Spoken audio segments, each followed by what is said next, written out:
29 మే 2024 బుధవారం. ఈరోజు ప్రయాణ వారసులు పరిశీలిస్తే ఉత్తరం వారసులు ఉంటుంది కాబట్టి ఉత్తరం వైపు ప్రయాణం చేయకూడదు. పనులుంటే వాయిదా వేసుకోండి.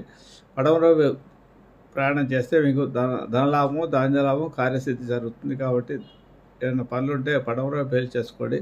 దానివల్ల మీకు మంచి జరుగుతుంది. ఉత్తరం వైపు పనులు మాత్రం వాయిదా వేసుకోండి. ఈరోజు బుధవారము. గణపతిని గరికతో ఆరాధించడం ద్వారా అధిక శుభఫలితాలు లభిస్తాయి. జీవితంలో జరిగే పనులన్నిటి కూడా విఘ్నాలు కలగకుండా ఉంటాయి.